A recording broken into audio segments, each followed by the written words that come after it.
Bom, pessoal, boa noite. Gostaria de agradecer aí a participação de todos. Tem bastante gente chegando.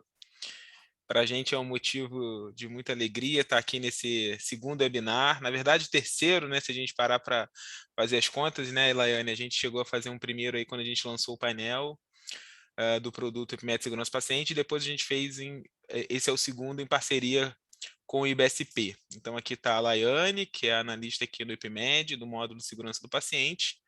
Eu sou o Lucas, né, trabalho aqui na EpiMed também, no módulo de segurança do paciente.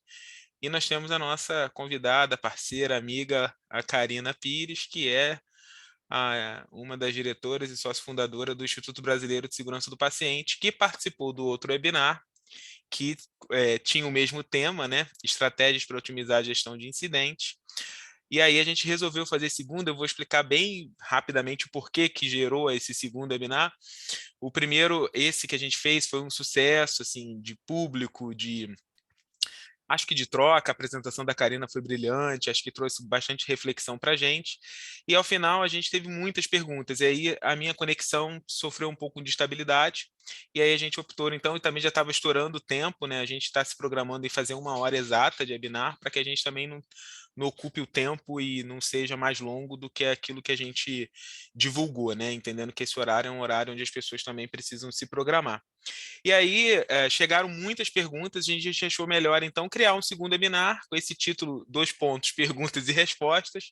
A gente recebeu milhares de perguntas, mas a gente selecionou aquelas que de fato a gente conseguisse de alguma maneira alinhar com a apresentação da Karina, né? E aí a gente fez uma estratégia lógica, desde quem assistiu, né? Isso está disponibilizado nas redes tanto do EpiMed quanto do IBSP, essa webinar. Você também pode assistir depois. A ideia era a gente falar desde a detecção do evento, da notificação, até o produto final, que seria a investigação, o plano de melhoria, implementação, enfim. Então a gente seguiu as perguntas aqui nessa lógica. Então essas perguntas não foi inventado pelo IBSP ou pelo EpiMed, as perguntas foram oriundas das pessoas que participaram desse webinar que foi realizado. Tá bom? Então a nossa dinâmica aqui vai permanecer, vocês podem colocar as perguntas também no chat, só que a gente vai iniciar a apresentação já trazendo as perguntas. Eu imagino que todas que vocês estão em mente aí vão estar contidas nesse material, mas claro, dando tempo, a gente vai abrir depois para 5 minutos ao final, também responder as perguntas novas que vão surgir aí no webinar de hoje, através dos nossos canais de comunicação aqui, tá bom? Então, eu vou pedir para a Laiane compartilhar a tela, para que a gente possa começar aí a nossa... A gente pode chamar de mesa redonda, né? Então, vamos lá. Então, aqui a gente separou as perguntas, né, como eu falei, numa lógica, desde a detecção do evento até o final, né, desse ciclo. Então, a primeira delas que surgiu foi aí quais as estratégias que a instituição, né, pode adotar para aumentar a adesão das equipes na detecção dos eventos adversos. Eu acho que só fazendo um parênteses, né, acho que essa pergunta também quem fez, eu acho que pensou não só no contexto que já existia anteriormente, e também no contexto da pandemia também, claro, né? Que isso também sofreu, obviamente, um impacto. Acho que tudo, obviamente, sofreu, e isso, claro, também teve um impacto bem importante de você conseguir garantir que essa detecção tenha sido realizada no momento adequado, oportuno, e que as pessoas que estavam, obviamente, sobrecarregadas com a dinâmica de trabalho pudesse além de identificar, detectar e registrar isso no canal de comunicação da instituição. Então, eu penso que eu vou trazer uma estratégia e, obviamente, vou deixar a Karina falar e a Laiane, elas vão contribuir aí. A ideia é a gente responder as perguntas em trio. Então vai ser ótimo, porque aí ninguém vai errar, né?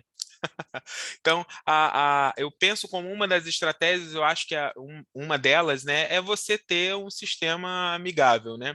E aí eu não estou falando de sistema pensando só na perspectiva de um software, tá? Eu penso no sistema que pode ser manual, informatizado. É claro que o manual, ele dá muito trabalho, né, da gente conseguir compilar tudo isso. Então, hoje, grande parte das instituições caminham para o sistema informatizado, obviamente, né? Mas eu acho que é você ter um sistema que, de alguma maneira, a gente consiga atrair as pessoas para esse entendimento, para esse engajamento, sem dando mais uma atribuição, mais um trabalho, além de todo aquele contexto que ele hoje está inserido, e aí se a gente for dar o exemplo da pandemia. Acho que eu citaria uma das estratégias é essa, talvez ter aí um sistema o mais amigável possível, né? Entendendo isso como uma estratégia. Karina, que estratégia você daria aí para essas, não vou dizer uma pessoa, porque foram várias pessoas que fizeram essa mesma pergunta. Bom, obrigada, Lucas. Boa noite a todos. Boa noite, Laiane. É um grande prazer estar aqui de volta, né? Praticamente. E que bom saber que a gente teve muita interação, com muitas perguntas, e como você disse, a gente trazer aqui as perguntas principais para que a gente possa discutir. Eu ia brincar e ia dizer, você falou a gente fazer uma mesa redonda para a gente falar um pouco, mas é praticamente um jogral, né, Lucas? Cada um vai falar um pouquinho, eu, você, Laiane. Bom, eu não sei se vocês, não sei se, obviamente, se vão se lembrar, e nem sei se todos que estão aqui presentes nessa webinar estavam no dia da apresentação. Como o Lucas disse, eu fiz uma apresentação, um apanhado geral, né, das estratégias para a gente tratar essa gestão de incidentes dentro da instituição. E acho que uma das estratégias é realmente a gente captar, né, as notificações, mas para isso a gente precisa que as pessoas possam entender esse processo e possam participar desse processo fazendo aí a notificação. De fato, eu creio também que automatizar o processo ajuda e muito, porque dá velocidade na notificação, dá velocidade nesse recebimento, né, e depois nas etapas subsequentes. E claro que para quem não tem esse recurso, obviamente que o preenchimento manual desencoraja às vezes um pouco, né, o notificador. Eu acho que esse é um ponto principal. Acho que, não sei, eu trouxe no slide principal de abertura, mostrando algumas etapas e que eu trouxe, que eu, na minha experiência, trabalhando com o núcleo de segurança, com a gestão de risco, que eram algumas interfaces principais, né? Entre elas a notificação, mas eu acho que qualquer uma das estratégias que a gente usar, eu acho que uma que é transversal, e eu disse isso na aula, é a questão da cultura de segurança. Porque se eu tenho um profissional que ele entende muito bem das estratégias de segurança, da cultura de segurança, a gente tenta encorajá-lo, né? Quando a gente fala que desencoraja, porque ele vai preencher ou um formulário, ou vai entrar no sistema, né? Seja qual for a entrada dessa notificação, mas se ele entende que aquilo vai contribuir para que o processo seja melhorado, para que a gente evite um dano ao paciente, eu acho que já é um ponto principal. Então, eu creio que a gente levar o entendimento, então acho que a cultura de segurança talvez seria uma resposta mais assertiva, na minha opinião, que ela traz base para que a gente possa engajar essas equipes e assim aumentar a detecção e a identificação. Até porque se eu não sei o que está acontecendo, se eu não entendi que teve uma falha, eu não vou notificar, né? Então, e se eu entendo, por outro lado, se eu entendo, é claro que se eu tiver um sistema que vai me facilitar, né, o input dessa informação e para que eu possa levar isso adiante, isso vai dar velocidade, como eu falei inicialmente. Eu acho que basicamente acho que seria esse ponto, um ponto principal. Bom, eu vou pegar boa noite a todos, primeiramente. Eu vou pegar aqui o gancho da Karina, falando um pouquinho sobre a cultura de segurança. Eu concordo que ela precisa ser ali a principal estratégia para esse aumento da adesão, mas eu preciso que o meu colaborador ele compreenda o que é a cultura de segurança, né? Antes de qualquer atitude que a instituição venha a ter, ela precisa fazer com que ele entenda o que é essa cultura de segurança e, principalmente, o que é um incidente, o que é um evento. Então, acho que uma das principais estratégias é trabalhar a capacitação, e aí a gente fala de capacitação para além da sala de aula, né? Trazendo para esse colaborador ali uma experiência prática, um entendimento prático sobre aquele assunto, para que ele se enxergue dentro do cenário prático dele, e a partir dali ele consiga identificar no dia a dia do trabalho, ali atuando dentro do seu processo, eventos, situações de quase falha, de circunstâncias de risco, que ele entenda que aquilo é importante, chegar até o sistema, acho que tudo acaba se encaixando, né? Chegar até o sistema, seja ele um sistema amigável ou qualquer outra proposta que hoje a instituição trabalhe como estratégia de registro e recebimento dessa informação do que ocorreu, né, do evento ou de um possível evento. Então, eu acho que o ponto de partida para a gente chegar no amadurecimento de uma cultura e ter uma equipe que esteja aderida à cultura de segurança e à cultura da notificação é a capacitação, ela sendo ali um processo cíclico, né? A gente sabe que há sempre um resultado muito positivo quando há uma capacitação, logo em seguida você tem um aumento do número, e aí se você não mantém aquele ardor ali dentro do colaborador e aquela compreensão, a gente entende da possibilidade de haver turnover e outras situações em que acabam fazendo com que esse conhecimento oscile. Então, é muito importante essas capacitações cíclicas, utilizando metodologias que sejam adequadas ao perfil daquela instituição. Hoje se fala muito, eu e o Lucas falávamos hoje mais cedo sobre metodologia ativa, e aí nem sempre vai caber ao perfil daquela instituição uma metodologia ativa, mas talvez uma outra estratégia para capacitar, fazendo com que esse colaborador compreenda qual é o papel dele dentro de todo esse processo, de todo esse desenvolvimento e amadurecimento da cultura dentro da instituição. Eu acho que esse é o ponto de partida, a estratégia que eu entendo que é a mais eficaz, aí fazendo o link de todas as possibilidades, né? Obviamente que a capacitação sem um sistema, um processo que seja fácil e amigável para o colaborador, ele não vai funcionar. O processo sem a capacitação também vai ser frágil, vai ser falho, então acho que são, na verdade, um conjunto de ações e que elevam essa maturidade da cultura de segurança, elevam esse conhecimento, essa identificação e essa percepção do colaborador, e aí é onde a gente vai para esse gancho da próxima pergunta. Deixa eu passar aqui. Passou, Laiane? Acho que foi para a próxima aqui. A gente depois porque aqui nessa plataforma não dá para a gente depois gerar as palavras-chave, né, que a gente está gerando aqui, mas a gente já falou de estratégia, a gente falou de capacitação, engajamento, cultura, e exatamente isso, né? Eu acho que quando a gente fala cultura, vem logo à nossa cabeça fazer pesquisa, né? Muitas pessoas acham que cultura de segurança vem atrelado à pesquisa, só que a pesquisa é o final, né? Na verdade, a gente só deve pensar nisso, avaliar na perspectiva da capacitação, da educação, da melhoria contínua. Enfim, então, segunda pergunta, senão a gente não consegue finalizar. Como garantir a adequada classificação das notificações por meio da percepção do colaborador notificante? Só fazendo também com relação aqui, a gente sabe que então hoje, graças a Deus, né, a gente tem um documento para seguir. Anterior a 2009 as pessoas tinham uma dificuldade de fato, né, cada hospital criava aí a sua biblioteca, a sua classificação, entendendo que ela precisava ter algo que pudesse de alguma maneira concentrar todos os dados e depois que ela pudesse gerir isso. E aí, com a taxonomia do OMS, né, que a gente chama de ICPS, ou Classificação Internacional para a Segurança do Paciente, ou taxonomia, framework, enfim, a gente conseguiu, de alguma maneira, criar um padrão.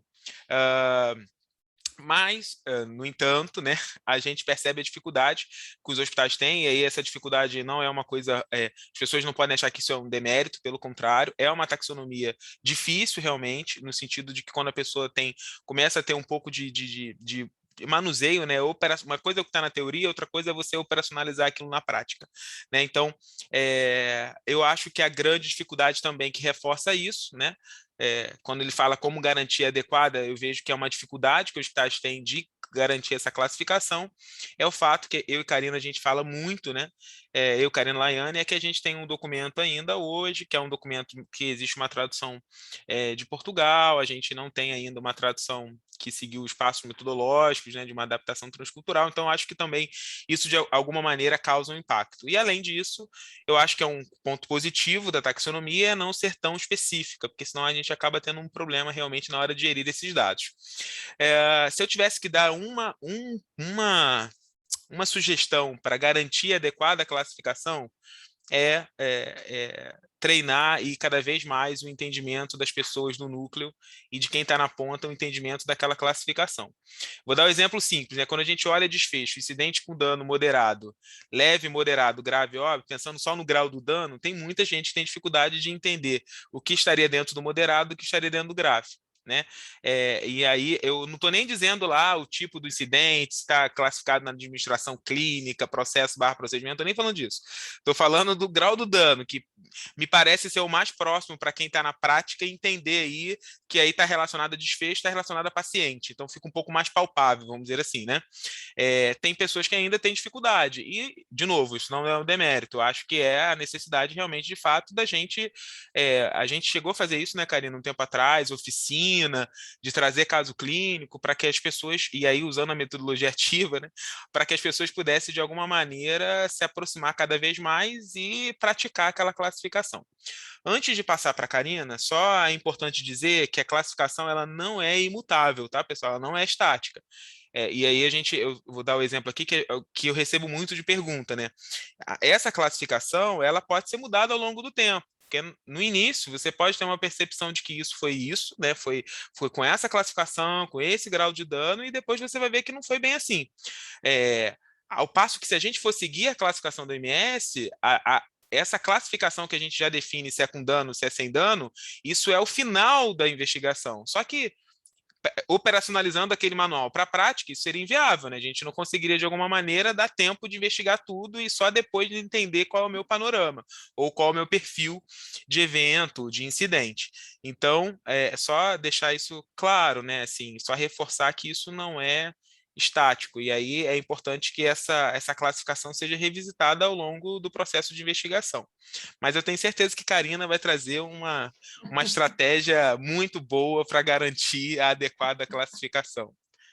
Então, vamos lá, eu estou aprendendo aqui tanto quanto vocês, a gente está compartilhando experiências. Eu acho que essa pergunta, ela é muito frequente, e em muitos lugares que a gente, muitos hospitais que a gente passa, poxa, como é que eu faço para que todo o meu, pelo menos para que o notificador consiga entender a classificação da taxonomia, né? A taxonomia, como o Lucas colocou, de segurança do paciente do OMS.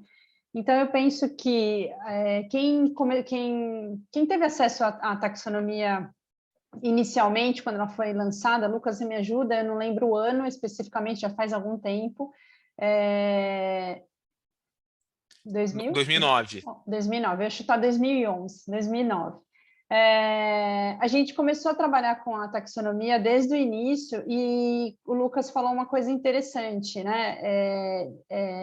A taxonomia ela não é objetiva por vezes, né? Ela passa a ser às vezes subjetiva, a depender de como que você entende o processo, quanto que você tem conhecimento de segurança, principalmente quando você classifica cada uma das etapas. Essa etapa que o Lucas colocou é uma das, acho que 11 ou 12 etapas, que é o grau de dano, e que eu acho que, na medida em que a gente foi utilizando, e geralmente o núcleo de segurança ficava sob essa responsabilidade, na verdade ainda fica sob a responsabilidade da classificação, mas a gente acabou demandando essa ação também para o notificador. E por que foi feito isso, né? Eu creio que foi uma ação para que a gente pudesse aumentar a chance, dar uma chance também, como o Lucas colocou, de quem está notificando ter esse entendimento do grau de dano. Porque, gente, vamos lá, né? A gente só aprende fazendo, né? Tem alguns estudos falando sobre o aprendizado, a teoria e da prática. Então, eu tenho que pegar um caso mesmo, vou notificar e vou classificar ali na minha notificação oficial, né? Seja ela eletrônica ou manual, e já faço esse exercício. Isso não quer dizer que quem notificou e classificou, né, seja ele o grau de dano ou o tipo de incidente, enfim, que o núcleo ou quem receba essa notificação não tenha que fazer essa revisão. Não só tem que fazer revisão, como o Lucas também colocou, que na medida em que é inviável fazer do todo, né, mas na medida em que a gente vai identificando que é um evento passível de análise, e geralmente a gente busca pelos eventos que têm um grau de dano maior, né, um óbito ou uma morte, né, perdão, um grau de dano grave ou um óbito, a gente utiliza uma ferramenta da qualidade, enfim, um protocolo de Londres para fazer essa análise qualificada desse evento. E, obviamente, que a gente vai achar N outras falhas de processo, e a gente vai precisar de uma reclassificação. Então, eu acho que essa classificação, a pergunta é, como é que eu vou garantir a adequada classificação? Eu arriscaria dizer que a gente vai conseguir adequar 100% da classificação para tudo.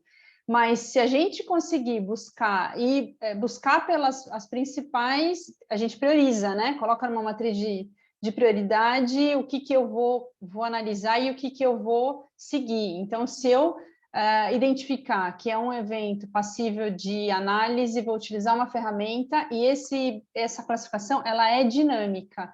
Acho que se a gente for muito assertivo na classificação dos eventos com dano grave e óbito, eu acho que eu ficaria bastante feliz.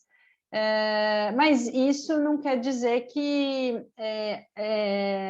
só o núcleo ou só na hora de notificar a gente vai usar a classificação. Eu acho que a gente levar essa classificação dentro do formulário de notificação de incidentes é importante, é uma forma, inclusive, de pegar o gancho da resposta anterior, né? De imbuir aquele colaborador de treinamento, né? Acaba sendo mesmo um treino essa classificação na hora de notificar. Então, eu creio que acho que são estratégias diferentes e lembrando que essa classificação é dinâmica também, né?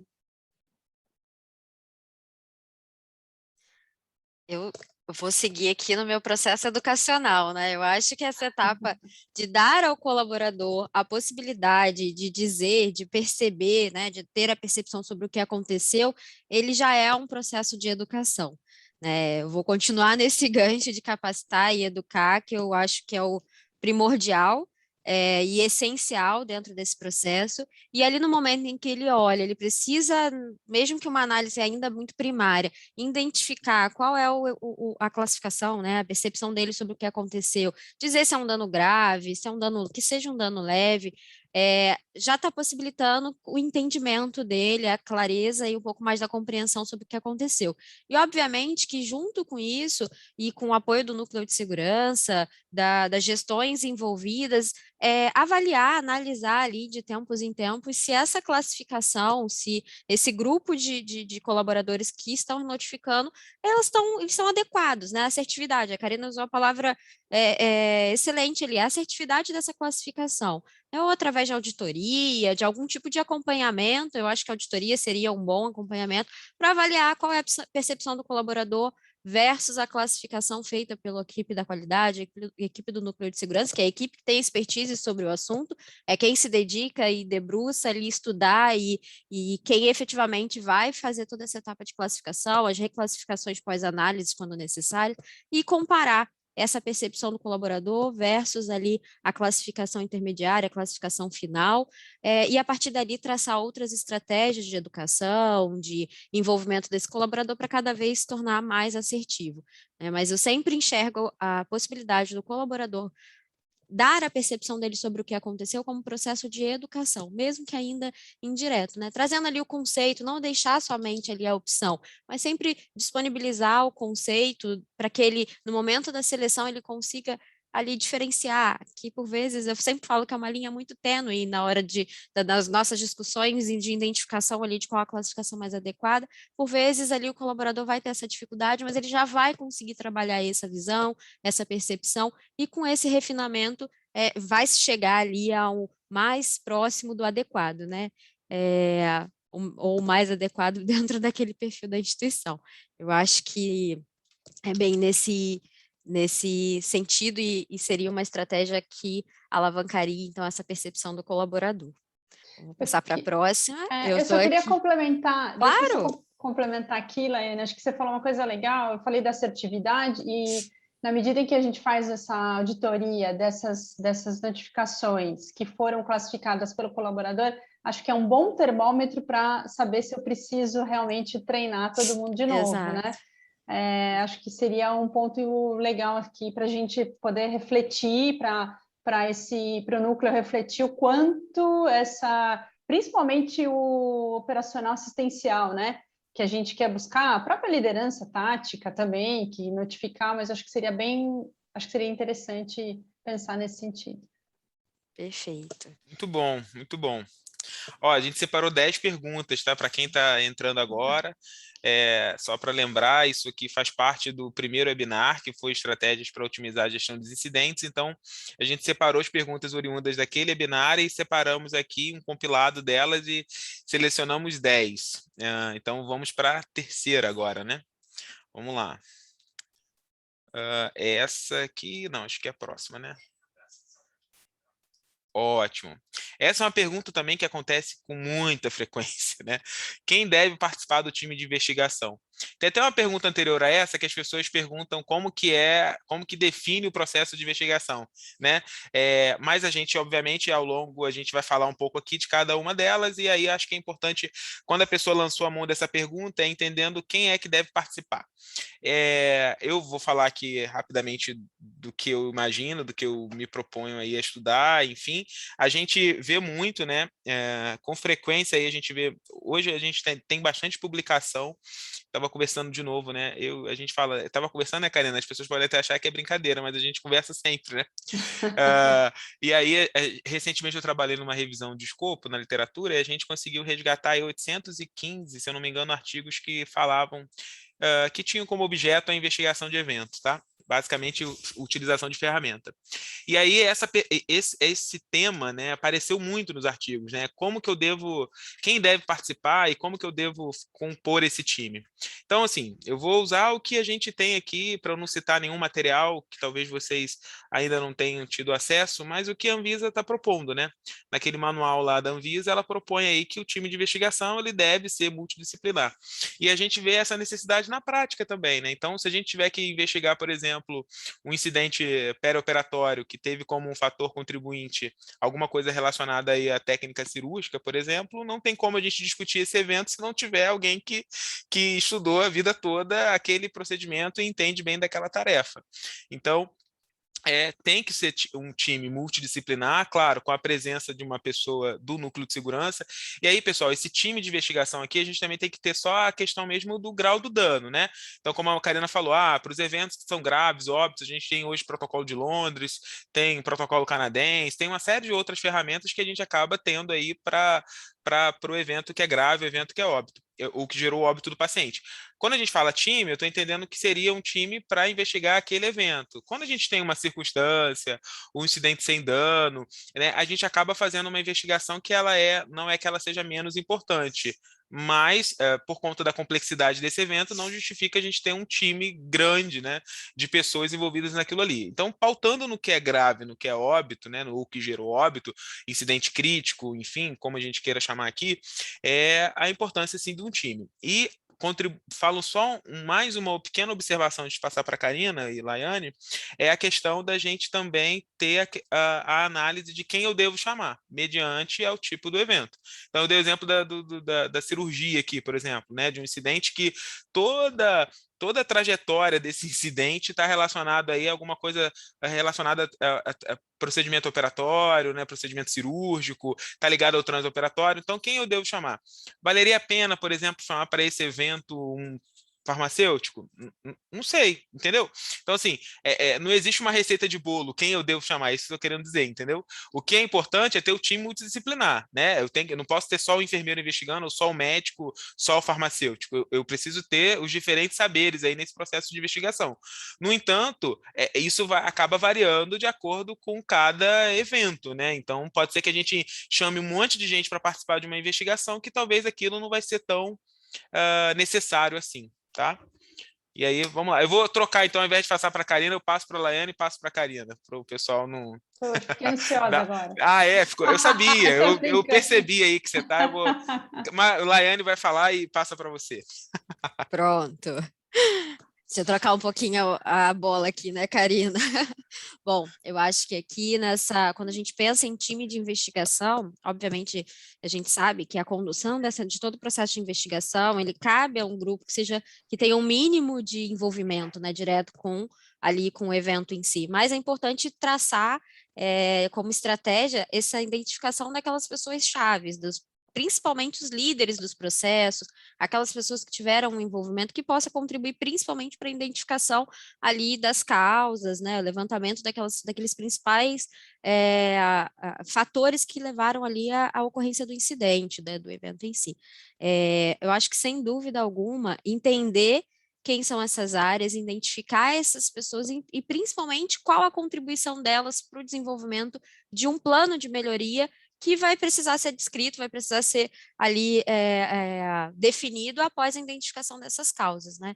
Trazer para dentro do time de investigação, então, talvez pessoas que não tenham um poder ou de decisão, ou um poder ali de traçar uma estratégia que seja de fato executada, que possa ser executada, que seja sustentável, às vezes fica uma situação onde vai ser algo muito utópico, muito longe de se alcançar ali a realidade, traçar o que se deseja, que são ações que venham a evitar que esse evento volte a acontecer, a minimizar qualquer dano para esse paciente que já sofreu um incidente, né? Então, eu acho que quem deve participar, isso é uma pergunta que a gente vai sempre se perguntar no momento de definir esse time de investigação, mas pensando sempre nas pessoas que tiveram os seus processos envolvidos, né, sejam eles líderes ou algum membro da equipe que tenha um poder ali de decisão no momento de traçar uma estratégia, de traçar uma ação de melhoria, né? Então, se a gente está discutindo, por exemplo, um evento de broncoaspiração, quem que eu devo pensar? Quem está envolvido direto ou indiretamente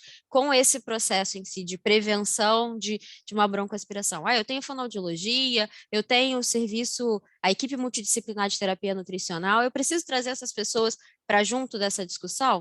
Possivelmente, né? E aí eu vou precisar avaliar a partir dali. Essas pessoas têm poder de decisão de talvez traçar um novo protocolo, porque o que tem ou ele não é eficaz ou ele não é suficiente. A partir dali eu vou definir aquela equipe que tem mais a ver com aquela discussão daquele evento. E lembrando que essa não é uma equipe estática. Ao longo da investigação, eu posso envolver outras pessoas conforme eu vou identificando um risco que não havia sido mapeado, uma barreira que não havia sido bem desenhada, ou nem tinha sido identificada como necessária, e aí eu vou trazendo para compor essa equipe outras pessoas conforme a necessidade no transcorrer da investigação. A investigação não é algo rápido, não, e nem muito menos estático. Muita coisa acontece ao longo de toda essa transição e de todos esses levantamentos e definições que são tomadas durante todo esse processo. Karina. Olha, eu vou fazer um contraponto aqui, já que eu fiquei por último agora. Brincadeira à parte aqui, mas a pergunta, ela tá mais, pelo que eu entendi, a gente está falando do time de investigação. E aí eu vou ser um pouco mais chata aqui e dividir essa parte em investigação e análise, porque são etapas distintas aqui, né? Levantamento de dados, vou investigar, vou conversar com quem estava envolvido, e depois a análise desse evento. E aí eu acho que só para meu ponto de vista é que quando a gente fala, e eu acho que assim, alguns pontos que já foram levantados, a questão da multidisciplinaridade eu acho que é medular, né? Não dá para fazer nada hoje, não dá para pensar em assistência, não dá para analisar um evento, para investigar um evento se ele não for... Opa! Eu saí da... Não, desculpa. Se eu não tiver o time multidisciplinar. Então, acho que o núcleo de segurança do paciente não é diferente. Quando a gente fala de um evento que... Eu falei do evento que teve dano grave ou óbito, e vou dar um exemplo aqui, tá? Por exemplo, uma dose inadvertida de algum medicamento dentro da terapia intensiva.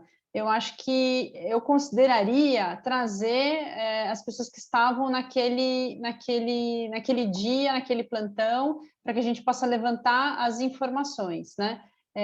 E aí, talvez até, à medida em que a gente... Eu gosto muito do aprendizado com a prática. A gente falou de treinamento, então trazer essas pessoas, ainda que elas não entendam o processo, né, não tem essa visão de segurança, mas acho que é uma oportunidade também da gente dar essa oportunidade para esse colaborador, para esses profissionais entenderem a importância e como a gente faz essa investigação e essa análise. Então, por exemplo, nesse caso que eu dei do medicamento dentro da terapia intensiva, eu consideraria chamar o intensivista, a enfermagem, a farmácia, a engenharia clínica, né? Se eu estou falando de um equipamento, por exemplo, uma bomba de infusão, até porque a gente precisa ter esse olhar de uma forma mais macro, né? Não só assistencial, mas eu acho que é importante ter a área administrativa, a área de apoio, todos contribuem. E aí tem essas questões que a Laiane levantou, que puxa, às vezes fica um pouco utópico, eu estou ali, mas não estou entendendo nada, mas eu posso contribuir, então eu acho que é uma forma de aprendizado. E uma outra questão importante que eu acho que tem que ser considerada quando a gente faz esse convite é trazer a questão da confidencialidade de informações, porque a gente está abordando um caso, provavelmente que teve dano grave e óbito, e que poderia ter sido evitado, e eu já tive experiências de que a equipe estava conversando, né, e discutindo o caso. A gente terminou a reunião e em poucos minutos o hospital inteiro já estava sabendo, mas de uma outra forma, né? A informação foi levada de uma outra maneira sobre o caso. Então, acho que tem que ter uma preocupação também, né, com essa questão da confidencialidade de dados, de informações, principalmente agora que a gente tem lei para isso. Então, quem compõe esse time de investigação, quem compõe esse time de análise. E eu gosto muito de ter os convidados. Acho que ter um especialista é importantíssimo em segurança, né, dentro do núcleo de segurança. Precisa ter um líder que também vai direcionar essa investigação. E acho que os convidados para contribuir nessa investigação, eles são muito bem-vindos, e aí compõem esse time multidisciplinar. Para não me estender muito, eu acho que esse é o meu pensamento aqui em relação a essa questão. Ô, Karina, eu estava aqui ansioso esperando você falar, eu imaginei que você fosse falar da importância do que a gente vem discutindo muito a questão do fator humano, né? E recentemente eu estava lendo um estudo que, numa determinada instituição, colocou como uma condição, toda vez que aparecia muito forte um fator relacionado ao profissional, a participação, pelo menos nesse primeiro momento, a participação de um psicólogo. Eu achei super legal, né? Porque é Sim, uma forma, análise de exatamente. comportamento. E aí o psicólogo, ele, no momento da condução da investigação, ele consegue de alguma maneira suprimir esses vieses que talvez as pessoas tenham quando vai fazer uma entrevista ou conduzir algo e leve muito para uma questão talvez sentimental, uma questão, enfim, própria, individual.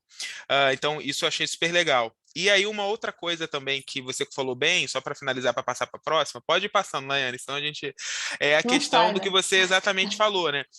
As pessoas tinham uma ideia, inclusive isso foi ventilado durante muito tempo, que a pessoa que estava envolvida no evento nunca deveria ser chamada apenas para fazer a entrevista. Então, isso fica uma coisa inquisitória, né?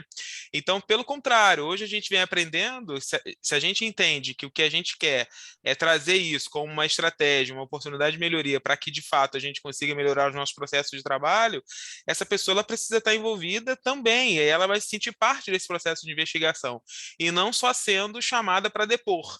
Não, porque senão fica uma coisa criminosa, né? A pessoa já deu depoimento, assina aqui, pode ir embora. Não é assim, né? Pelo contrário, ela vai fazer parte, ela vai participar em dois grandes momentos. Um é ela vai contar, né, de como de fato aconteceu aquilo na prática, e ela também vai contribuir nesse processo da investigação, entendendo que ela faz parte desse time. Então, acho que isso é muito legal. Acho que É importante. só para concluir também, Sabia. acho que o condutor, não, acho que tem que ter a liderança que Exato. conduz um pouco, não mediador, acho que mediador não é a melhor palavra para usar, mas assim, é a forma como a gente aborda o evento e como é que você pergunta, né? E tem essa questão de comportamento, eu acho que faz uma diferença também. Então, esse Sim. entendimento, como você colocou, não é não é um ato de colocar, fazer a pergunta e ser muito enfático, né? Eu acho que é a maneira. Muito bom. Essa pergunta eu vou deixar para vocês duas, eu não vou nem colocar nenhuma observação aqui, que ela complementa o que a gente está falando, né? A gente está na etapa de investigação. A pergunta que a pessoa fez, ou mais de uma, né? Como engajar as unidades para a investigação dos incidentes de acordo com a política institucional? Só vou dar uma explicação breve, né? Porque essa pergunta foi uma pergunta maior, a gente só reduziu. O que ela está querendo dizer aqui, né? Que, obviamente, as instituições lançaram mão de uma maneira para conseguir abraçar, né, todo esse conceito da gestão de risco, quer seja reativa, proativa, enfim, a necessidade da gente conseguir estratificar níveis de investigação. Então, a gente sabe que os incidentes de maior criticidade ou que têm um maior impacto no grau do dano, enfim, existe uma investigação independente para que a equipe possa conduzir e fazer todo esse processo que a gente chegou a comentar aqui. Agora, já os outros incidentes, quer seja uma circunstância de risco, near miss ou até mesmo sem dano, as instituições acabam trabalhando, trazendo muito isso para uma abordagem do gestor, né? Entendendo que ele é o gestor daquela unidade, ele também precisa participar ativamente desse processo de investigação. Então, entendendo isso, né, essa possível divisão, não gosto de chamar muito de divisão, né, mas essa política que as pessoas sozinhas elas não vão conseguir dar conta de tudo, o que a pessoa trouxe aqui é que muitas das vezes o gestor daquela unidade, Karina, não participam da investigação. E aí como que ela consegue de alguma maneira engajar o chefe daquela unidade, entender que aquele evento, aquele incidente que aconteceu na unidade dele, ele precisa de alguma maneira participar e trabalhar essa investigação e não entender que isso é só um reporte para a qualidade, né? Porque as pessoas têm um pouco disso, né? Eu tenho que responder, chegou um evento, tem que responder para o núcleo, tem prazo, não entendendo que aquilo faz parte do processo de gestão dele, né? Isso é importante, isso é melhoria de processo de trabalho, isso tem impacto direto para ele enquanto colaborador, para a instituição, para o paciente, enfim. Então, é nisso que a pessoa quis aí tirar a dúvida. Aí eu vou deixar para vocês responderem. Quem responde primeiro, Laiane? Pode ser, Karina, já abriu o microfone. Vai. Olha, eu creio que um entendimento meu é que um engano que existe, que é muito comum, é a liderança achar que aqueles protocolos institucionais, aí você bem prática aqui mesmo, sabe? Queda, lesão por pressão, as infecções relacionadas à assistência, e que eu olho aqueles indicadores e que faz todo sentido olhar esses indicadores, mas, assim, a minha visão não pode estar focada somente nesses incidentes, né? Nesses eventos. Então, acho que esse é o primeiro ponto. Eu acho que a gente precisa ampliar esse olhar e buscar por novos eventos que não só os eventos relacionados à política institucional. Estou entendendo como política institucional também as metas de segurança, os protocolos institucionais, do qual toda a instituição, e a depender da unidade, faz esse gerenciamento. Então, o que eu entendo é buscar, eu ia dizer aqui, eu trouxe o exemplo da infecção relacionada à assistência, quando a gente recebe no núcleo de segurança as infecções, né, ou por uma notificação da própria terapia intensiva, por exemplo, ou pela CCIH ou SCIH, esse dado é da unidade, né, a unidade tem que se responsabilizar, isso não é um dado da CCIH, eu acho que é um dado compartilhado e que a gente tem que buscar por uma análise compartilhada. Acho que é um entendimento mesmo, Lucas e Laiane. Eu não sei se a Laiane tem algum outro ponto, mas eu acho que é um entendimento de segurança, de cultura, de posicionamento do líder. O líder, se ele não acolhe, ele não contribui, né, para esse processo. Então, o acolhimento desse evento, entendimento, eu acredito muito em essa foto, acho que representa muito trazer a equipe multidisciplinar para analisar junto com a liderança o que aconteceu e aprender com esses erros todos e melhorar essas falhas de processo. Eu sigo nessa mesma linha, Karina. Eu acho que o gestor ele precisa entender qual é o propósito do que está sendo feito, né? Então, assim, no momento que eu tenho a detecção de um incidente que passa por todo um processo de investigação, qual é o meu principal objetivo? Não é buscar culpado, não é, né, seguir numa cultura de punição, uma cultura onde eu vou caçar ali quem foi a caça às bruxas, né? Quem foi que errou, quem foi que fez. E aí eu faço isso, priorizo isso e deixo de olhar meu processo. É um grande momento, na verdade, onde eu tenho uma grande oportunidade ali de identificar melhorias, né? Então, o gestor ele precisa compreender qual é o papel dele dentro dessas ações. No processo de investigação, ele tem uma grande oportunidade de rever o processo dele. E aí, muitas das vezes, o gestor, ele se justifica ou ele busca culpados dentro daquela análise, e aí na hora que ele vai traçar, a gente vai falar um pouquinho de ação de melhoria lá na frente, mas já puxando aí essa linha, na hora que ele vai traçar a ação de melhoria dele, o que ele faz? Vou treinar. Treinar um processo que já está caminhando errado, que já está mapeado de forma errada, desenhado de forma errada, não está coerente com o que a equipe executa ou não está claro o suficiente para a equipe, e aí eu não consigo trazer dali uma oportunidade de melhorar e de trazer uma nova visão para o colaborador, uma nova estratégia para que esse colaborador execute com mais segurança, que traga principalmente segurança para o paciente. Então, eu acho que o ponto de partida é o gestor compreender qual é o papel dele dentro desse processo de investigação. Né? E aí sim, ele entendendo isso, ele vai se engajar. Eu acho que essa é uma das principais estratégias. Trazer ferramentas diferentes, possibilidades, se ele não tem o conhecimento, é mais uma. Né? Se ele não tem o entendimento do papel dele, é mais uma e ele não vai trazer o resultado esperado, que é, de fato, evitar que novos eventos aconteçam, evitar maiores danos para os pacientes. Muito bom, excelente. Eu estou só a fazer 2 comentários aqui que colocaram. A Ariela colocou excelentes apontamentos sobre o fator humano. Isso vem tomando cada vez mais força, Ariela. Isso já vem estudando bastante tempo pela aviação e eu acho que a gente vem cada vez mais entendendo melhor, porque no início as pessoas tinham muita dificuldade dessa questão do fator humano, trazia algumas questões que não cabiam muito para a questão da saúde em si, né? Entendendo que ali é um contexto diferente, né? E o resultado do processo de trabalho de um hospital é diferente do que a gente vinha discutindo o fator humano nos outros segmentos. E aí ele colocou, que tem uma outra pessoa que colocou a importância da questão administrativa também, isso é importante, né? Ter alguém também da área administrativa, isso também é muito importante, porque tem toda uma questão, não sei se a pessoa quis dizer isso, né, de uma pessoa administrativa que consiga concentrar ali as informações, porque também isso, claro, é um processo que desdobra um trabalho importante e aí, claro, precisa ter todo esse trabalho, não vou dizer burocrático, mas de alguma maneira demanda esforços, né, para que a gente consiga aí seguir com o processo de investigação. Então vamos lá que a gente já está indo quase para o final das perguntas, né? Existe um modelo ideal para realizar a investigação dos eventos adversos? Nossa, se tiver um modelo ideal, a gente pode finalizar a live, né? A gente até falou sobre essa pergunta. Mas eu concordo, todo mundo tem, a gente se pergunta todos os dias, né? Quer seja quem está na prática, quer seja quem está na gestão que eu falo assim, tendo uma visão mais macro da instituição, quer seja gente que trabalha com isso em vários hospitais, sempre existe essa discussão. Eu acho que mais do que eu acho que a grande importância aqui, acho que eu antes de passar para as meninas, eu acho que eu chamo a atenção a necessidade de a gente entender qual é o propósito daquela ferramenta e se de fato aquela ferramenta vai atingir o objetivo proposto no meu cenário hospitalar. Porque senão a gente acaba pegando uma série de modelos e pautados em inúmeras recomendações, que às vezes a gente vai olhar muito bem, é uma recomendação muito pessoal.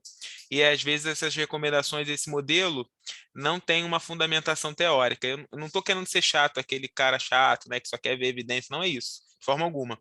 Mas até essa questão de modelo, né, existe até diferença, né, do que a gente entende que é uma estrutura, que é uma teoria, que é um modelo. Então é importante a gente ter esse conceito e saber que, mais do que a gente também ficar procurando só se tem evidência ou não, é claro que isso é importante, é a gente entender se aquilo de fato atinge o propósito, né, daquilo que se definiu para a sua instituição. E os modelos vão estar sempre aí, as ferramentas, melhor dizendo, né, existem inúmeras. Agora é importante ler, estudar, né, claro, obviamente, essas ferramentas e entender se aquilo que você está se propondo, se de fato aquela ferramenta responde à sua pergunta. Falei que não ia responder, né? Eu vou deixar agora para Karina e Laiane falarem sobre, que eu tenho certeza que elas têm um modelo ideal. Tem um modelo do IBSP. Não, não é verdade, não tem.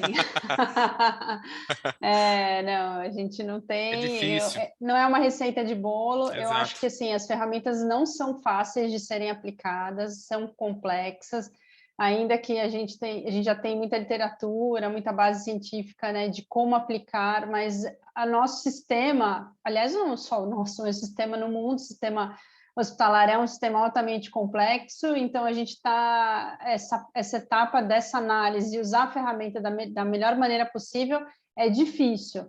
Eu acredito que a gente não aprende na primeira vez, né? A gente tem que aplicar ela, seja qual for a ferramenta eleita pela instituição e para que tipo de evento, até porque a gente não vai fazer um protocolo de Londres para tudo, né? É totalmente inviável. E assim, se vocês me permitem, Lucas, Laiane, eu sei que tem instituição que faz protocolo de Londres para muita coisa. Então eu fico pensando, puxa, mas será mesmo que faz, né? Que aplica direitinho? Porque eu levaria eu gastaria, não sei, algumas horas, né, para poder aplicar ele na sua totalidade e assim, sendo muito pragmática, eu ainda pensaria muito na qualidade, na qualificação das informações quando a gente busca dados para complementar, né, a investigação para complementar a análise. Então, eu tenho aquela mente inquiridora lá que fica, mas por quê? Mas isso, quer aquela que está no detalhe, que a gente quer buscar e tentar ser o mais claro possível. Então, eu acredito que a gente já falou do time, quem compõe, e eu acho que esse time tem que fazer, tem que treinar, né? Tem que fazer essas análises usando as ferramentas que têm evidências hoje. E para concluir aqui, a gente recebeu há uns anos atrás o professor René Malberti. Eu me lembro que uma das aulas dele, que junto com o professor Charles Vincent, ele falou bastante sobre da instituição, se minimamente a instituição conseguir analisar 2 eventos com dano grave, mas assim muito bem feito, em sua profundidade, utilizando mesmo todas as etapas, de forma muito criteriosa, o número de possibilidades de melhoria seria tão grande, que a gente não daria conta de traçar esse plano de ação seria muito grande. Então, eu acho que é um contraponto quando a gente identifica instituições que, como eu coloquei, né, tem protocolo de Londres e faz para tudo a toda hora. Então, eu acho que a gente não consegue concluir nada. Acho que a gente precisa ser mais criterioso na aplicação, na aplicabilidade, né, desse método, da metodologia, como que a gente vai utilizar e como é que a gente vai aplicar e como que a gente vai fazer. E considerar aí todas as etapas, né? O rigor em todas essas etapas para a gente ter ser mais assertivo possível no resultado.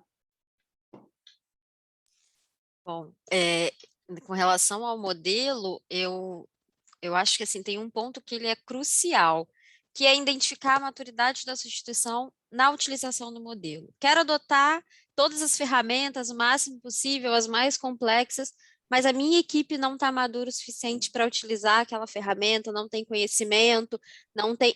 E aí eu vou puxar o gancho da Karina com relação à fala de dois protocolos muito bem feitos, eu tiraria mais informações do que uma infinidade ou de ferramentas ou de protocolos sendo realizados.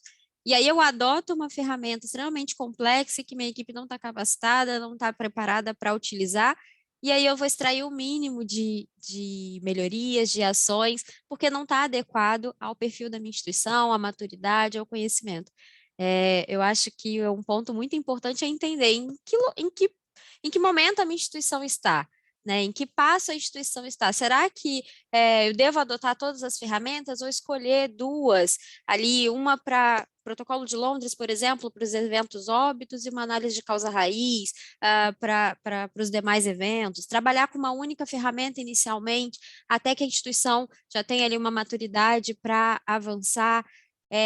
Porque por vezes eu vou selecionar, vou estabelecer isso numa política institucional, né? Vou dizer, olha, para uma circunstância de risco, eu vou determinar tal ferramenta, para um near miss tal ferramenta, para o óbito a outra ferramenta, e vou distribuir ferramenta e modelos de análise, e não vou extrair o que eu tenho de melhor para extrair dentro desse processo, que são as oportunidades de melhoria, né? Traçar planos de ação, traçar estratégias que façam com que esses eventos não voltem a acontecer. Então, eu acho que o modelo ideal, isso vai depender da instituição, do grau de maturidade dos líderes, né, de uma maneira geral dessa instituição, e o modelo ideal é aquele que melhor se aplica à instituição. Né? Não tem uma ferramenta melhor que a outra, tem ferramentas com evidências mais embasadas e sustentadas, outras com menos, Tem mais difíceis, tem mais fáceis, mas qual que é o modelo ideal? O modelo ideal é aquele que eu consigo aplicar e que eu consigo tirar o melhor das minhas análises utilizando aquela ferramenta, aquele modelo. Eu acho que, né, não existe receita de bolo para nada, muito menos para determinar qual é a ferramenta, qual é o modelo ideal para se aplicar dentro da instituição. Eu vou utilizar aquele que melhor se adequa. Principalmente, eu acho que o ponto primordial é a maturidade, né? Eu sempre falo, às vezes a gente tem uma Ferrari na mão, mas se eu ainda só sei dirigir o Fusquinha, que eu comece dirigindo ele, que lá na frente eu vou conseguir pilotar a Ferrari. E Muito bom. deixa ela ali no cantinho e já já pilota a ferramenta mais complexa. Muito bom. Só enquanto o Laine vai passar para outra pergunta, só a título de curiosidade, né? Na aviação, né, os eventos são analisados, na grande maioria deles eles são catastróficos, né, nos acidentes aéreos, e o processo de investigação, claro, eu estou fazendo aqui só um paralelo, tá? Isso não quer dizer que isso vai ser no hospital, mas o processo, muitas das vezes, tem processos de investigação que demoram anos, né? Anos para serem finalizados e entendidos como uma ação. Então, não sei se vocês lembram, vou falar bem rápido aqui, daquele voo que caiu, né, indo daqui para Paris, né, que caiu aí no oceano. Ele foi um voo que até então não existia uma obrigatoriedade aí no seu revezamento, né? Sempre teve uma questão do revezamento dos pilotos, né? Mas a partir daquilo ali, foi evidenciado também que o piloto que estava naquele momento era o piloto menos experiente, vamos dizer assim. E aí a gente vê isso também na análise de evento adverso dentro do hospital, né?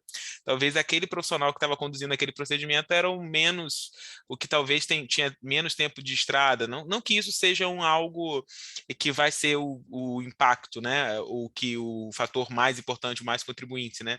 Mas é algo importante. E aí tem uma série de coisas que na aviação eles só conseguem traçar melhorias depois de um processo, como a Karina falou, né? Investigou 2 eventos, mas tem aí uma série de ações que eles acabam mudando o processo, o protocolo e forma de trabalho. Então, isso é bem, bem importante. Quem não leu, assim, tem muito material voltado em processo de investigação na aviação, que eu acho que claro, né? Lembrando que a gente tem que fazer salvo as suas adaptações, mas são materiais bem interessantes. Vamos para a próxima. Tem uma outra pergunta aqui que eu vou deixar para o final, que já colocaram aqui, Karina. Achei bem interessante a pergunta que colocaram, mas eu vou deixar para ela para o final. Quais as estratégias para otimizar a investigação dos incidentes no tempo oportuno? Essa é também algo que é importante, né? Lembrando que a gente tem time de investigação, modelo aí, se tem ou se não tem, qual o modelo ideal. O modelo sempre vai ter, mas o ideal é o que a gente respondeu. Agora, o tempo, ele é importante, né? Que estratégia a gente consegue otimizar, ela é importante. Eu dei o exemplo da aviação justamente por conta disso, né? Mas esse exemplo que a Karina deu, né, de você se debruçar em pelo menos 2 eventos graves, né, e de alguma maneira, mesmo que ele demore um pouco mais de tempo, mas que ele tenha ações robustas depois, acho que isso é o principal, é o produto, é o propósito, é o resultado do processo de investigação seria esse, né? Mas que estratégia a gente consegue otimizar para investigar no tempo oportuno? Vamos deixar para a Karina responder. Eu pensei que você ia passar para a Laiane e já começar, porque eu falo bastante. Eu acho que tem que ter uma priorização na medida em que a gente notifica, né? Se é que esse evento vai ser notificado, que já aconteceu também. Eu tenho uma experiência também de um evento grave e que não foi notificado e que ele foi analisado, ele perdeu o time de análise dele por conta mesmo da falha de notificação, né? Claro que a gente também não vai ficar esperando fazer essa análise e essa investigação porque eu estou aguardando chegar a notificação, não é isso que eu estou falando, né? Mas eu acho que o tempo é importante. Por quê? Porque lembrar que quando a gente faz a investigação e quando se trata de um evento com dano grave e óbito, tem uma das etapas dentro das ferramentas de análise que é a entrevista com os envolvidos, né? E aí, um ponto crucial é a questão do time de conversar com essas pessoas. Até porque, eu vou dar um exemplo aqui, né? Eu já não lembro mais o que aconteceu hoje é terça-feira? Na terça-feira passada. A gente geralmente esquece, então, assim, detalhes importantes para análise, eles são esquecidos, isso pelo menos pela literatura, e o Lucas é mais científico do que eu aí em buscar essas evidências, mas acho que ele pode contribuir, e se não me falha a memória aqui, o time é não passar de 48 horas, porque as pessoas esquecem. Então, o ideal é que o evento aconteceu, a gente consiga traçar uma estratégia para que em poucas horas a gente já possa deflagrar um processo de levantamento de dados e da entrevista com os envolvidos, por exemplo. Isso, acho que esse é um ponto que mais contribui, que, lógico, que obviamente que a gente vai passar por uma revisão de prontuário, de dados de prontuário, mas a gente sabe que nem tudo que está no prontuário, nem tudo que aconteceu foi registrado em prontuário. Então, essa entrevista, esses detalhes, né, do tempo, como, quando, quem, o que houve, né, o porquê, eu acho que são importantes e a gente pedir para que, né, a pessoa relate e vai contando detalhes que vão compor todas as informações para a gente poder fazer a investigação. Então, o difícil tá pronto para isso, né? Se a gente está falando de um evento que aconteceu na sexta-feira à noite, a gente está falando que essa entrevista tem que acontecer estourando até domingo à noite. Então, a gente tem que estar pronto também para essas estratégias. Eu acho que o time, o núcleo de segurança precisa ter uma priorização. Até inclusive porque quando a gente fala de evento com dano grave e óbito, tem também o risco de imagem, né? Da instituição, do profissional, né? E como é que a gente aborda essa família. Então, para que a gente possa trazer todas essas respostas, inclusive o disclosure, que é uma parte, né, dessa comunicação, que é a comunicação das más notícias aí para o paciente ou para a família, no caso, a gente precisa ter elementos, né? É claro que prontamente eu não vou dizer o que aconteceu, porque eu não sei, porque a gente vai precisar de uma investigação, mas a gente precisa de uma resposta rápida. Então, eu acho que, assim, ponto principal, para resumir, se é um evento que ele causou dano grave, óbito, ele tem prioridade nessa lista de investigação e análise. Isso tem que ser rápido, tem que obedecer as 48 horas, no máximo, né? E para trazer esses elementos para que a gente possa seguir com a análise e ser o mais efetivo possível e trazer uma análise qualificada. Perfeito, Karina. Eu concordo completamente com o que a Karina colocou, né? Eu acho que eu só vou acrescentar um ponto aqui bem rapidinho, até porque o nosso horário já está avançando. Eu acho importante ter definido nesse processo alguma forma de comunicação que seja ativa, né? A Karina puxou e colocou de forma bem importante, a questão do risco de imagem da instituição, né? A gente vai pensar sempre no dano para o paciente, na imagem da instituição, e ter uma cascata de comunicação, ali uma linha de comunicação, enfim, como cada instituição queira chamar, para que de forma mais rápida e ágil se tenha informações, e de forma efetiva também, né? E start esse processo de investigação. Eu acho que esse é o ponto crucial. Então, na chegada de qualquer evento que leve ali um dano e uma gravidade para o paciente e também ameace a imagem da instituição, é necessário que haja esse processo de comunicação de forma mais efetiva, de forma mais ágil e que inicie o processo de reunir ali as informações para startar esse processo de investigação. Eu acho que esse é o ponto. Bom, pessoal, vou correr aqui, porque senão a gente vai avançar muito tempo. E aí, eu vou assumir aqui o papel de mediador, eu vou fazer a pergunta, que agora eu quero que o Lucas responda aqui essa pergunta junto com Karina. Como garantir uma análise qualificada dos eventos adversos e que estratégias podemos lançar a mão para esse processo de análise, então? Vamos lá, Lucas. Eu sei que você Primeiras está damas. ansioso, não, Lucas? Eu sei que você está ansioso. Vamos lá. Vamos lá. Então, a Karina deu o exemplo aí do tempo, né? A gente tem uma questão do tempo legal, né? O tempo da legislação lá da RDC, que recomenda lá, né? Que coloca esse tempo. E a gente tem vários outros materiais, né? O RCA ao quadrado, que é um documento legal, né? Ele traz lá que o final, né? O processo de investigação, em média, desde a etapa da detecção, né? Daquilo que foi encontrado até a implementação de plano de melhoria e a medição dela, dura em torno de 45. Não é que eles falam que dura em torno, eles recomendam que esse processo seja feito em até 45 dias. Então, a gente está falando aí de 1 mês e 15 dias.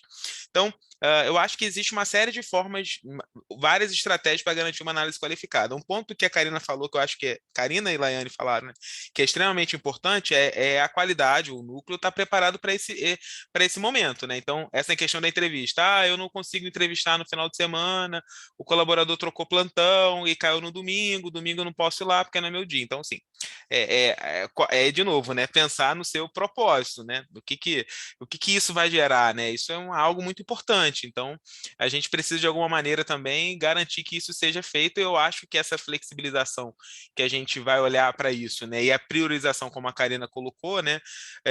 Isso faz parte da sua decisão de como que você vai articular isso para que você consiga fazer uma entrevista adequada, enfim. Eu acho que a análise qualificada, eu pensaria em 3 pequenos passos. Eu acho que um deles a gente, na hora que for fazer a avaliação do prontuário, não entender que a gente está fazendo uma auditoria de prontuário. O prontuário ele vai servir para a gente, de alguma maneira, entender a história de como isso aconteceu. Então, eu sei que existem várias pessoas que fazem auditoria, tem a importância da auditoria, mas lembra que a pessoa que está investigando, o propósito dela não é auditar o prontuário. O propósito do prontuário é entender a história de como aquele evento aconteceu. Lucas, mas eu gostaria de já checar um monte de coisa que eu estou vendo aqui no prontuário está errado. Ok, beleza, né? Deixa isso para um segundo momento. Mas o seu papel ali enquanto investigador não é auditar. Então, primeiro é entender a história de como isso aconteceu. O segundo é a necessidade de você fazer entrevista, né? Porque, como a Karina colocou, muito do que às vezes está no prontuário, de fato, às vezes não, a gente não consegue perceber de como que aquilo de fato aconteceu. Então, a entrevista ela é importante para a gente captar isso, né? Entender o que está descrito e como que de fato aconteceu. E o terceiro momento, que eu acho que é um momento importante, é a visita local. Né, a possibilidade de você ir lá até o local e realmente ver como que esse processo de trabalho é operacionalizado na prática. Porque aí você vai ter a prova dos 9, vamos dizer assim, né? Uma coisa é o que está escrito no prontuário, outra coisa foi o que talvez o colaborador relatou, e outra coisa você vai ver exatamente como ele funciona, como ele opera. Então, assim, para algumas pessoas pode entender como algo trabalhoso, né? E não é. Na verdade, o que a gente está fazendo aqui é unindo um enorme quebra-cabeça. Então, eu acho que esses 3 pontos aí, eu não vou falar de todos, porque tem muito mais aí. Eu falei só da etapa, vamos dizer assim, da coleta de dados, né, Karina?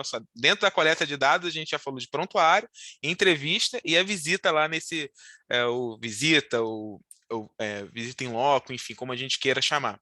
Existem alguns materiais que têm uns nomes bem específicos, né? Tem gente que às vezes chama isso, isso pode ser considerado um tracer, na medida que eu tenho um traçador a partir do prontuário, enfim. Fato é que o propósito dessa visita é, de fato, eu entender como que esse processo é operacionalizado na prática, ponto.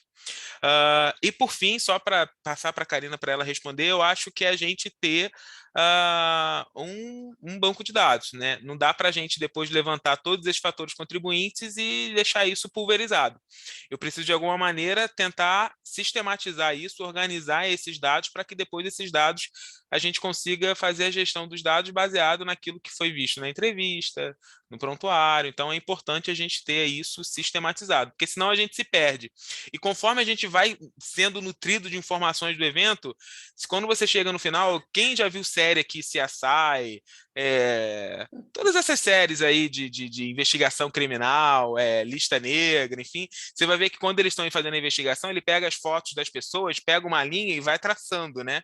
Então, se tiver que ter um quadro enorme para você, de alguma maneira, desenhar isso num quadro e ir acompanhando, isso é muito legal, porque é uma forma de você tangibilizar e organizar o seu pensamento a partir de todas essas informações que você está coletando. Porque, de novo, senão a gente deixa de fazer uma análise qualificada para fazer uma análise de tudo ao mesmo tempo, né? E o propósito não é esse. Então, sempre tem que lembrar, colocar um post-it bem grande do qual é o propósito daquela investigação, para que você está olhando aquilo.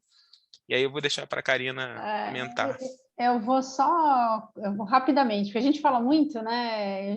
A gente já imaginava que a gente não ia conseguir concluir todas as respostas às perguntas, porque a gente fala demais. Mas, olha, a pergunta é garantir uma análise qualificada de evento adverso. Eu não, na minha cabeça, eu só entendo que essa análise foi qualificada na medida em que a gente conseguiu achar alguma falha de processo. A não ser que, assim, foi um evento intencional, né? Aí a gente está falando de uma outra questão. Mas e por que eu estou colocando? Porque a gente precisa buscar por uma falha de processo. Hoje a gente está passando, a partir, então, da questão da pandemia, acho que é uma coisa importante, a gente até tinha discutido isso, é que hoje tudo é Covid, né? Então, eu tenho lá um paciente que teve um evento adverso X relacionado a anticoagulante ou relacionado, né, a uma pneumonia, uma infecção, e ele era Covid, esse paciente tem a doença relacionada e a gente não poderia evitar. Mas aí, ao mesmo ponto, eu me pergunto, né, quantos pacientes desse a gente vai classificá-lo como um evento que não é possível evitar, e a gente acaba sendo tendencioso. Então, eu acho que a gente tem que ser criterioso nessa análise e tem que buscar insistentemente por uma possibilidade, um modo de falha, né? Aonde que a gente falhou? Uma vez eu fui chamada, rapidinho aqui, uma vez eu fui chamada de você é muito, tem esse pensamento esquizofrênico, você busca pela coisa errada, e não é isso, né? Ora, se aconteceu um evento, né? Se aconteceu algo que a gente está considerando que ele possivelmente, é possível evitá-lo, então alguma coisa falhou. Então, a ideia tem que trazer, tem que levantar qual foi essa falha, né? Seja ela qual for. Então, penso que essa é uma questão. Bom, pessoal, vamos para a próxima, porque a gente já avançou aí o nosso horário. Deixa eu passar aqui. Opa, chegamos lá. Como podemos acompanhar as ações de melhorias oriundas do processo de investigação? Esse é um grande desafio, né? Acho que um dos maiores desafios é esse acompanhamento aí desse desenvolvimento das ações, conclusão das ações e principalmente do quanto elas foram efetivas. Vou começar agora com Karina, hein, Lucas? Vou dar a chance para a Karina primeiro e depois você completa. Eu vou introduzir aqui, porque eu sei que o Lucas vem estudando sobre a questão do plano de ações, né? E acho que é uma etapa bem complexa, porque a gente já falou já estressou todo o processo, entendendo que a investigação, primeiro a priorização, a investigação, a análise, ela é dependente de fatores, né? Ela é multifatorial, as questões que contribuem para que a gente possa chegar até o momento de pensar, puxa, identifiquei a falha, vou planejar o meu plano de ação. E eu acho que, assim, algumas questões e características importantes para que a gente possa acompanhar esse plano de ação. Primeiro, eu acho que eu falei isso na aula, a gente tem que direcionar quem vai fazer o quê. Então, a ação, acho que o Lucas pode contribuir, por favor, aí, Lucas, falando um pouquinho da efetividade dessa ação, né, o quanto ela é efetiva, né, nessa mudança, né, nessa melhoria, mas uma questão importante para essa ação, quando eu atribuo essa ação para o time, para o núcleo, e não dou essa função para alguém, se perde, ela fica... que nem aquele ditado horroroso que fala que cachorro sem dono, aliás, cachorro com 2 anos morre de fome, né? Algo assim, não me lembro exatamente, mas a gente não pode atribuir essa ação para o time todo, acho que a gente tem que atribuir para a pessoa, inclusive a pessoa, a Laiane falou sobre isso, que tem autonomia para essa mudança, que entenda desse processo, tem autonomia para essa mudança, e mais, prazo, né? A gente só trabalha com prazo, até porque todo mundo que faz parte da análise do núcleo ou dessa ação, ela é multitarefa, né? A gente tem lideranças que participam de diversos comitês, entre eles o núcleo de segurança. Então, a gente precisa, eu acho que sim, um ponto crucial é a efetividade dessas ações, né? O quanto ela é efetiva, e acho que o Lucas me ajuda nessa questão, para quem que eu vou atribuir e o prazo para que a gente possa medir posteriormente, concluiu, não concluiu, e acompanhar, né? Basicamente, eu acho que essas questões. Não, acho que está ótimo, Karina. Acho que é exatamente isso. Como você falou, a gente tem hoje ferramentas, né? Formas de avaliar se essa ação, de alguma maneira, ela vai gerar aí uma ação forte, fraca, intermediária para aquilo que a gente está se propondo a fazer.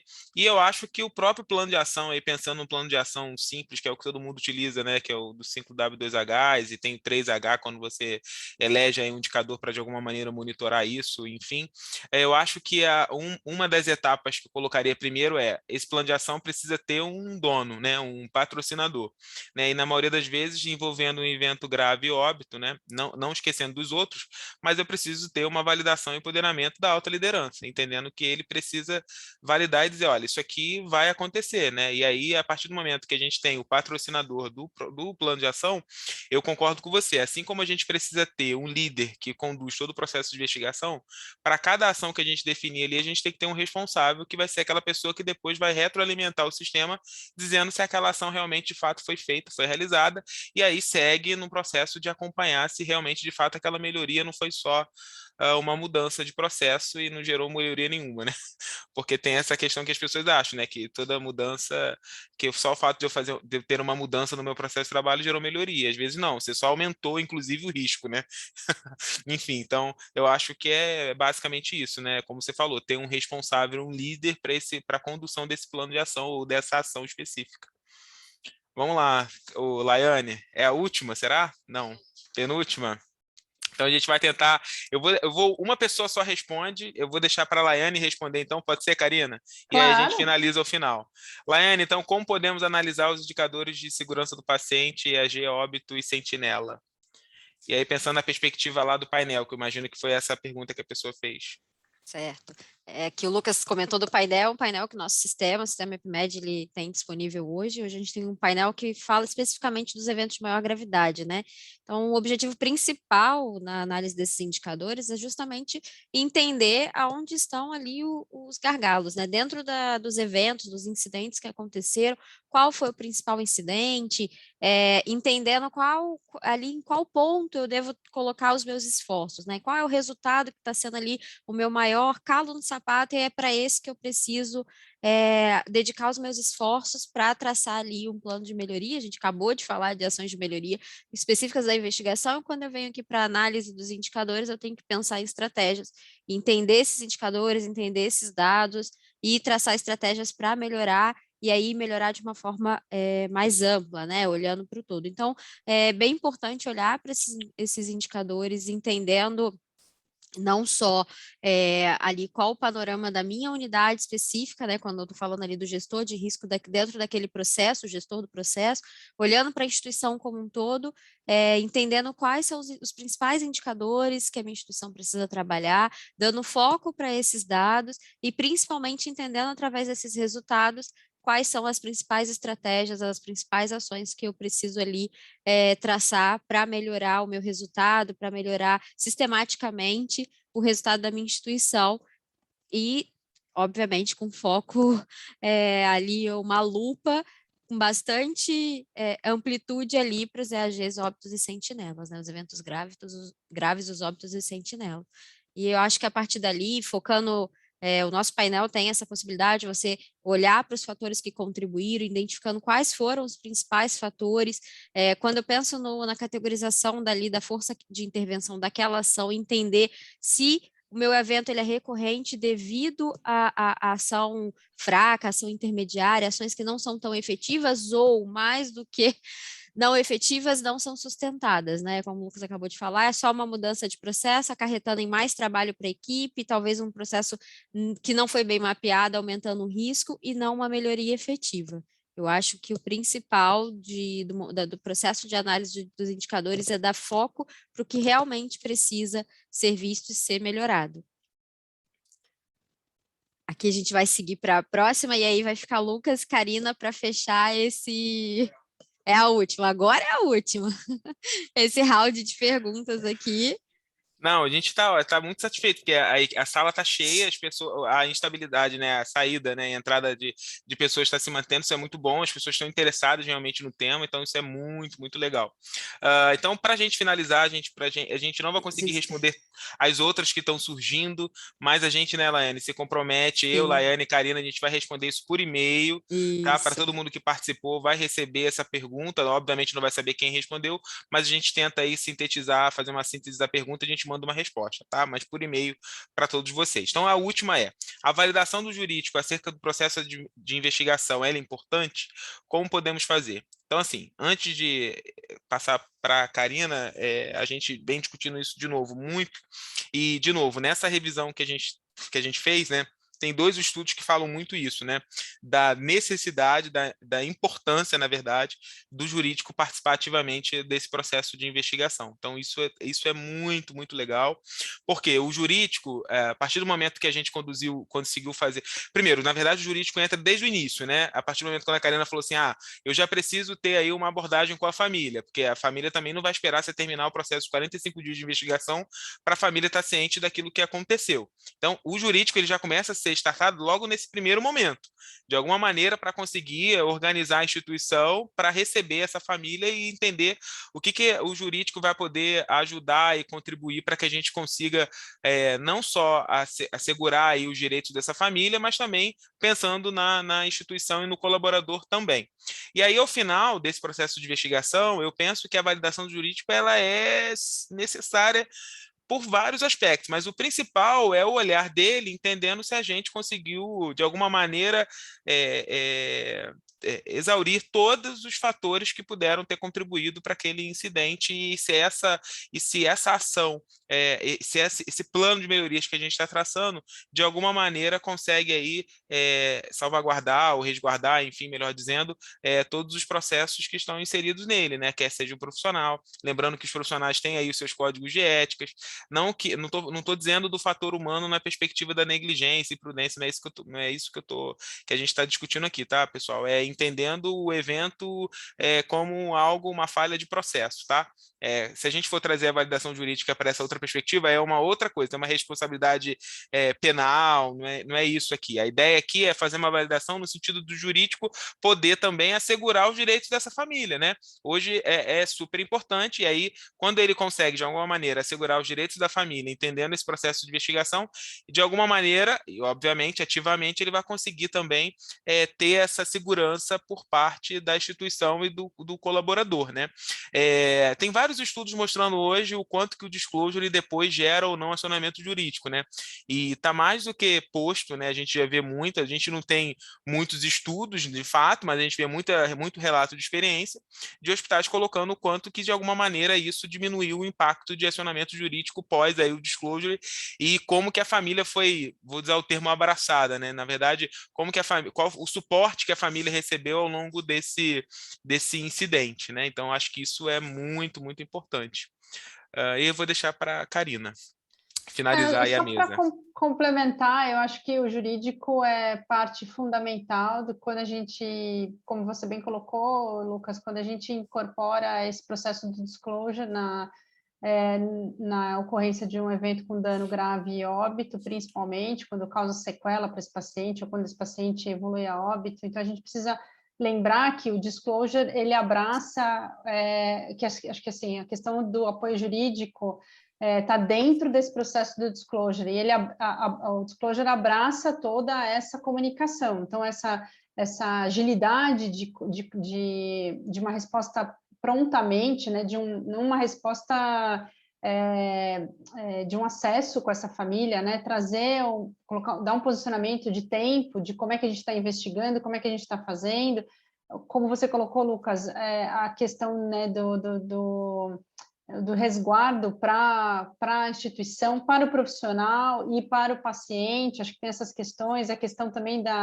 do risco de imagem, né? Quando a gente fala da assessoria de imprensa, o que pode ser um evento que pode cair na mídia e como é que a gente vai, como é que são essas tratativas? Acho que faz tudo isso faz parte desse pacote do disclosure, e como você também colocou, quanto mais a gente traz, eu acho que esse aqui é um divisor de águas, né? de trazer esse processo, de assumir que houve um evento que nós erramos e que esse evento aconteceu, incluir o pedido de desculpas, que também faz parte desse processo, a chance de litígio, ela acaba sendo mitigada, vou bem dizer assim, acho que não é excluída, porque claro que não, acho que a gente diminui um pouco, a gente mitiga essa questão do processo, né, do litígio entre as partes aí, que no caso seria a instituição e o paciente e a família. Mas eu acho que é um ponto importante, precisa ser, acho que esses eventos, talvez ele não consiga participar ativamente, né, dessas reuniões, né, mas acho que uma questão importante houve um evento adverso com dano grave e óbito, ele ser acionado, olha, estamos com uma situação assim, e a gente ir respaldando de elementos, né, de informações em que status que está essa situação, para que ele possa também dar o apoio necessário. Não, muito bom, muito bom. Só para finalizar, antes da Laiane encerrar a sala, você falou disso, a gente teve, recentemente eu visitei uma determinada instituição e a gente falou exatamente disso, né, do quanto que o jurídico às vezes recebe essa informação muito tardiamente, né, porque muitas das vezes o acionamento jurídico ele é muito posterior à ocorrência do evento, né, quer seja por vários motivos, quer seja porque a família naquele primeiro momento tem medo, tem receio, ou não entendeu muito bem o que aconteceu, então, às vezes demora muito, e aí se o jurídico já está desde o início sendo envolvido nesse processo de investigação e ao final desse processo de investigação sendo feito, né, ele validar esse processo junto com a alta liderança, a gente entende que a instituição já se preparou, já consegue de alguma maneira antever uma série de outros riscos, como você falou, de imagem, jurídico, impacto para não só para o colaborador, para o paciente e para a instituição, né? Acho que isso também é importante, né? A sustentabilidade da organização. Então, eu vou deixar a Laiane encerrar, mas eu já queria agradecer, tem várias pessoas colocando aqui, magnífico webinar, excelente abordagem, estratégia, a gente falava muito disso, né, Karina? Vamos fazer uma só para a gente falar junto com as pessoas, envolver, enfim, porque eu acho que falta um pouco disso, né, porque às vezes a gente fica muito na teoria e não fala muito de como que a gente consegue operacionalizar isso na prática. Eu acho que esse é o grande mindset aí que a gente vai precisar ter daqui para frente, né? Entender como que a gente consegue fazer mais, né? E ensinar mais os hospitais a terem esse entendimento. E eu vou passar para a Karina se despedir e Laiane fica responsável por fechar a sala. Obrigada mais uma vez, obrigada pela oportunidade, eu adorei, e se a gente marca as próximas, hein? Vamos marcar mais vezes aqui para a gente poder compartilhar experiências e novamente, obrigada Lucas, obrigada Laiane, Primed, e foi um prazer, foi bem legal. Muito bom. Bom, pessoal, então, assim, um agradecimento especial para a Karina, que está sempre aqui com a gente, uma parceria Eu sou quase Epimed já. Quase a gente não é BSP, Epimed, tudo misturado. Tudo junto, misturado. Um agradecimento para a Karina, pessoa Karina, e aí, né, além do IBSP, por toda a contribuição aqui com a gente, por toda a parceria, e agradecer a todos vocês que permaneceram até o final. O Lucas já comentou, o pessoal se manteve aqui, poucas saídas e entradas, né? A gente sabe o que acontece, às vezes está no trânsito, e aí caiu e voltou, então, mas a gente manteve aqui, já passamos um pouquinho do horário, mas desejamos aí uma boa noite a todos. Esperamos encontrá-lo nas próximas webinars com outros convidados. Essa webinar foi gravada, então ela vai ser disponibilizada assim como foi a primeira, né? Para quem não teve a oportunidade de assistir, está disponível no nosso site, também nas redes sociais. Vocês podem olhar e aí depois essa também estará lá disponível, e aí vocês vão complementando, entendendo um pouco mais de toda essa discussão que finalizou aqui e que foi fruto de todas as contribuições, perguntas que surgiram nesse primeiro encontro, da primeira webinar.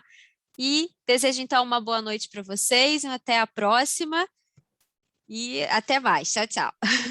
Tchau, tchau. Tchau, tchau.